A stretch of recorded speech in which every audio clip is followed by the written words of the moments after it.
देख रहे हैं सूर्यादित्य न्यूज। आइए रुक करते हैं खबरों की तरफ।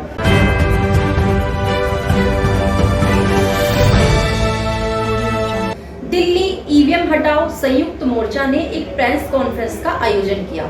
इस कॉन्फ्रेंस में सुप्रीम कोर्ट के वकील भानु प्रताप व एडवोकेट राजेंद्र पाल गौतम व महमूद पराचा सहित कई वकील मौजूद थे। ईवीएम हटाओ संयुक्त मोर्चा की प्रेस कॉन्फ्रेंस के अंदर आए हुए तमाम चैनल के सम्मानित साथियों को नमस्कार, आपका स्वागत है, अभिनंदन है और आपका धन्यवाद भी कि आपके द्वारा, आपके चैनल के द्वारा हमारे मोर्चे की आवाज़ देश के कोने कोने में जा रही है। जनता सड़क पर आने के लिए आतुर हो रही है। कश्मीर से लेकर कन्याकुमारी तक जो हमने नंबर दिया था, वहाँ के समस्त सम्मानित नागरिक बहुत बड़ी तादाद के अंदर रोजाना उस मिस कॉल पर कॉल कर रहे हैं। प्रतिदिन का अगर आंकड़ा हम देखें तो 1 लाख से ज़्यादा मिस कॉल प्रतिदिन आ रही हैं और वो मिस कॉल हमें ऊर्जा दे रही हैं, प्रेरणा दे रही हैं और देश की जनता इस मुद्दे का समर्थन कर रही है। इसलिए आप तमाम सम्मानित साथियों के चैनल का मैं दिल की गहराई से धन्यवाद करता हूं। दोस्तों, आज की प्रेस कॉन्फ्रेंस के अंदर जो अलग अलग शहरों में प्रोग्राम, बड़े प्रोग्राम आयोजित हो रहे हैं, उनके बारे में मैं आपको बताना चाहूँगा कि आने वाली 2 फरवरी को हमारा बड़ा प्रोग्राम गोवा के अंदर है। हम 1 तारीख को गोवा पहुँचेंगे रात को और पूरा दिन गोवा में प्रोग्राम, 2 जगह प्रोग्राम है, नॉर्थ गोवा के अंदर और साउथ गोवा के अंदर। तो जो लोग मेरी आवाज़ सुन रहे हैं और गोवा में जिनका संपर्क है, वो तमाम साथियों से मेरा अनुरोध है कि गोवा की जो हमारी टीम है उसको सपोर्ट करें और अपने समर्थक साथियों को वहाँ पर भेजें। वहाँ पर भी उस प्रदेश के अंदर हम डेमो देंगे और डेमो दे करके उस प्रदेश की जनता को इस ईवीएम का भंडाफोड़ करके पर्दाफाश करेंगे। दूसरा प्रोग्राम 4 तारीख को उत्तर प्रदेश की राजधानी लखनऊ के अंदर इको गार्डन में एक बहुत बड़ा प्रोग्राम होने जा रहा है।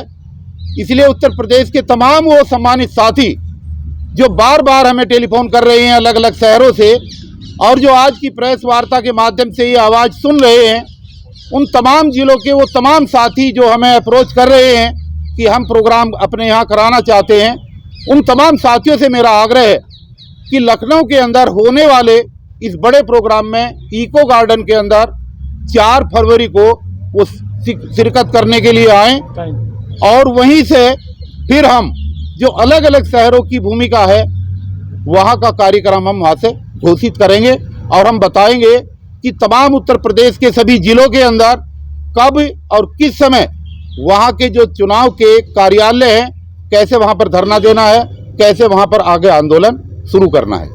तीसरा प्रोग्राम आने वाली 6 तारीख को भोपाल के अंदर है। वहाँ पर भी बड़ा प्रोग्राम है। वहाँ पर भी जो साथी लगातार संपर्क कर रहे हैं, जयंती पार्क के अंदर है, वहाँ पर भी तमाम साथी वहाँ पर पहुँचने का काम करें। वो भी एक बहुत बड़ा वहाँ पर आंदोलन हो रहा है। दिन में 12 बजे 11 बजे से शुरू होगा। ज़्यादातर समय में 10 बजे दिया गया है, लेकिन 11 बजे इन तीनों जगह पर ये प्रोग्राम हमारे आयोजित हो जाएंगे। आज तक चुनाव आयोग ने उनकी कंप्लेंट का कोई जवाब नहीं दिया है। तो एक आईएएस सीनियर अधिकारी जो पूर्व में सेक्रेटरी रह चुका भारत सरकार के अंदर, अगर उस लेवल के लोग शिकायत कर रहे हैं और पूरा देश जानना चाहता है, लेकिन चुनाव आयोग जवाब देने की बजाय और जवाबदेही बनने की बजाय चुनाव आयोग मशीनों को लेकर के लोगों को भ्रमित करने का काम कर रहा है कि ये तमाम सारी चीज़ें बढ़िया है, ये पारदर्शी है, मशीनें ठीक काम कर रही हैं। ये बात जनता के दिमाग में उतर नहीं रही, पच नहीं रही। और मैं जनता से ये अपील करता हूं कि ये जो डायरेक्टर है इनके ऊपर सवाल करें।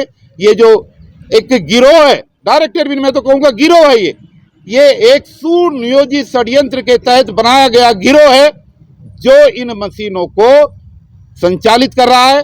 और इन्हीं के आधार पर मोदी जी और भारतीय जनता पार्टी के लोग हर बार कहते हैं कि इस बार 300 पार, इस बार 400 पार। मेरे मीडिया के सभी साथियों, आप सबका बहुत बहुत धन्यवाद, बहुत बहुत अभिनंदन।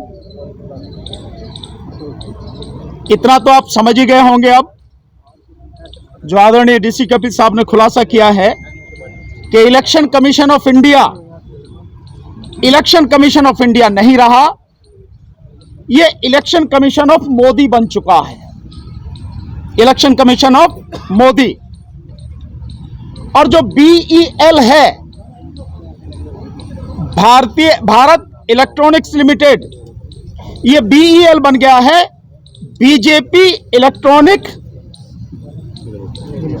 लिमिटेड। ये बन चुका है इतने खुलासे के बाद। मतलब कुछ रह नहीं गया इसके बाद में। एक सीनियर IAS ऑफिसर जो सेक्रेटरी लेवल पर, सेक्रेटरी से ऊपर कुछ नहीं होता IAS में, वो ये खुलासा कर रहा है। उसने चिट्ठी लिखी है बाकायदा, जाके देखेंगे आपको सब कुछ नेट पे मिल जाएगा। खैर, एक और बड़ा खुलासा हम लोग करेंगे, या तो 1 तारीख को या 3 तारीख को, जो भी डेट होगी आपको बताएंगे, और बताएंगे कि कितना बड़ा खुलासा है वो, और इलेक्शन कमीशन और बीजेपी किस तरह से मिले हुए हैं, और इस देश के लोगों के साथ, जो यहाँ के मतदाता हैं, उनके साथ कितना बड़ा धोखा कर रहे हैं, कितना घात कर रहे हैं उनके साथ में, उनकी पीठ में छुरा भोंक रहे हैं। वो खुलासा हम करेंगे बाकायदा, आपको सबूतों के साथ करेंगे। और वो सबूत जो खुद इलेक्शन कमीशन की वेबसाइट पर पड़े हैं, हमारा अपना कोई नहीं है, उसी के हैं, आपको बताएंगे सारा सब कुछ। अब मैं जो आना चाहता हूं आपके पास, देखिए हम लोग यहां से कह के तो 3 दिन के लिए गए थे पंजाब, लेकिन हमें 4 दिन वहां रुकना पड़ा। 4 दिन हमारे लगे, और हमने पहले भी कहा था कि पूरा देश खड़ा होगा, और मैं विश्वास के साथ कह सकता हूं कि पूरा देश जब खड़ा होगा, इसमें सबसे पहले खड़े होने वाला अगर कोई प्रदेश होगा जिसमें EVM लेके इलेक्शन कमीशन घुस नहीं पाएगा, वो प्रदेश होगा पंजाब। मैं क्यों कह रहा हूं आपको इस आधार पर कि मैं जब गया यहां से, तो पहली मीटिंग पटियाला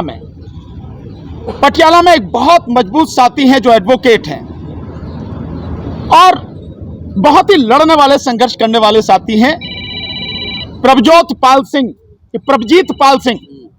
वो हमारी टीम के, जो पंजाब की जो स्टेट की टीम है, उसके हमारे कोऑर्डिनेटर हैं। आपको याद होगा जनवरी 2018 में माननीय सर्वोच्च न्यायालय के 4 वरिष्ठतम जजों ने एक प्रेस कॉन्फ्रेंस की थी सुप्रीम कोर्ट के अंदर, और उस प्रेस कॉन्फ्रेंस में उन्होंने कहा था कि देश में प्रजातंत्र खतरे में है, हम जनता की अदालत में आए हैं। यानी पूरे देश की जनता जिस सुप्रीम कोर्ट में, जिस अदालत में जाती है, उस सुप्रीम कोर्ट के 4 वरिष्ठतम जजेज प्रेस कॉन्फ्रेंस करके सुप्रीम कोर्ट के अंदर कहते हैं हम जनता की अदालत में आए हैं कि जनता देश के लोकतंत्र को बचाए। और अनफॉर्चुनेटली उनमें आप एक चीज़ देखोगे, जो सुप्रीम कोर्ट के चीफ जस्टिस रहे या जो सुप्रीम कोर्ट के वरिष्ठ जजेस रहे, रिटायर होते ही वो लोग राज्यसभा सांसद बनने के लिए, ह्यूमन राइट्स कमीशन का चेयरमैन बनने के लिए, या इधर उधर का कहीं चेयरमैन बनने के लिए, अगर वो लोग अपने जजमेंट के अंदर जुडिशियस माइंड अप्लाई करने की बजाय अगर वो लोगों की भावनाओं को ध्यान में रख के डिसीजन दे सकते हैं, इसका मतलब ये है कि अगर सुप्रीम कोर्ट के जज भी अपने निर्णयों में जुडिशियस जजमेंट देने की बजाय प्रभावित होकर जजमेंट दे सकते हैं, तो फिर इस इलेक्शन कमीशन ऑफ इंडिया के द्वारा जिस BEL से जो मशीनें बनवाई जा रही हैं, उसमें जो डायरेक्टर्स बनाए जा रहे हैं बीजेपी के पदाधिकारी, तो अगर सुप्रीम कोर्ट के जजेस से भरोसा उनसे उठ जाता है, वो लोग न्याय नहीं कर पा रहे, तो फिर हम लोग ये कैसे मान लें कि उस BEL जो इस मशीन को असेंबल करके सारी प्रोग्रामिंग जो लोग कर रहे हैं, वो लोग जो उस बीजेपी के पदाधिकारी हैं, वो लोग वहाँ गड़बड़ी नहीं कर रहे होंगे। और इलेक्शन कमीशन से हम पूछना चाहते हैं कि ये इलेक्शन कमीशन ऑफ इंडिया आखिर क्या या तो स्वीकार कर ले कि वो भी बीजेपी के इशारे पे ही काम करेगा, वरना वो ऐसे लोगों को हटाने के लिए उसने क्या कार्रवाई की। जो शर्मा जी ने उनको चिट्ठी लिखी, उस चिट्ठी के लिखने के कई महीने के बाद वो कोई जवाब ही नहीं दे रहा इलेक्शन कमीशन। इसका मतलब election commission of India part and parcel बन गया है बीजेपी जी का, मोदी जी का। हमारा सीधा सीधा कहना है, अभी हम लोग राजकोट के अंदर थे, 29 तारीख को बड़ा प्रोग्राम था, हजारों की मात्रा में लोग आए, और वहाँ पे डॉक्टर बाबा साहब अम्बेडकर जी के पौत्र भीमराव यशवंतराव अम्बेडकर जी ने और हमने पूरे मंच के माध्यम से ईवीएम का पूरा खुलासा किया और पूरी जनता ने वहाँ हमें बड़ा समर्थन दिया है। उसके बाद अहमदाबाद में हमने मीटिंग करके आया, यानी पूरे गुजरात के अंदर भी, मैं पूरे देश में देख रहा हूँ, पूरे देश के अंदर लोग अब सड़कों पे उतरने वाले हैं। पहले तो कल ही देखना आप इलेक्शन कमीशन ऑफ इंडिया का घेराव, उसमें हजारों नहीं लाखों की मात्रा में लोग आ रहे हैं और विरोध करेंगे, संवैधानिक तरीके से करेंगे। और लास्ट में मैं आपके माध्यम से बस एक निवेदन करूंगा देश के लोगों से, ये निवेदन आपके माध्यम से पूरे देश के लोगों से मैं करना चाहूँगा, जब तक चुनाव आयोग, इलेक्शन कमीशन ये तय ना कर दे कि हम इस बैलेट पेपर से वापस चुनाव कराएंगे, ईवीएम को हटाएंगे, तब तक इस मुहिम को बढ़ाने में सब लोग पूरे देश में इस मुहिम को बढ़ाने में अपना सहयोग करें। और दूसरा, एक और सहयोग मैं जनता से मांगना चाहता हूं, जब तक लोकसभा का चुनाव वोट पूरा ना पड़ जाए, तब तक जितना भी ये टीवी चैनल है, मुख्य मीडिया जिसको लोग कहते हैं, उस मीडिया को, मुख्य न्यूज़ चैनल को देखना बिल्कुल बंद कर दो। चुनाव वोट पड़ने तक बिल्कुल मत देखो, क्योंकि ये सब बीजेपी के पदाधिकारी हैं, उनके जो पूंजीपति मित्रों के खरीदे हुए चैनल हैं, उनको बाकायदा चुनाव प्रचार के लिए लगाया गया है।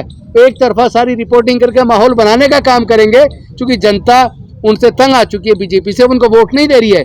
लेकिन वोट, चूंकि वो तो ईवीएम से चुनाव जीतते हैं, इसलिए उन्हें वोट से तो जीतते नहीं है, इसलिए उन्होंने मीडिया चैनलों को, मुख्य मीडिया चैनलों को लगाया है कि वो लोग बीजेपी के लिए माहौल बनाने का काम करें। इसलिए मैं देशवासियों से निवेदन करता हूं, क्योंकि कई बार जो आम फ्लक्चुएटेड वोटर जो होते हैं, वो लोग प्रभावित हो जाते हैं मीडिया की वजह से, टीवी की वजह से, तो वो मुख्य मीडिया चैनलों को देखना बिल्कुल बंद करके ये जो सोशल मीडिया यूट्यूब चैनल्स हैं, इनको देखें, क्योंकि ये सच लाके जनता के बीच से निकाल के जनता के बीच सच्चाई को ला रहे हैं। और सच्चाई को आप जानेंगे तो निश्चित तौर पर हम देश के प्रजातंत्र को भी बचा पाएंगे, देश के संविधान को भी बचा पाएंगे। बस इन्हीं शब्दों के साथ मैं निवेदन करूंगा कि भानु प्रताप जी आएंगे और वो बाकी ब्रीफिंग करेंगे। आज के लिए खबरों में बस इतना ही। कल होगी आपसे फिर मुलाकात। हमारे चैनल को लाइक, शेयर, सब्सक्राइब करें। नमस्कार।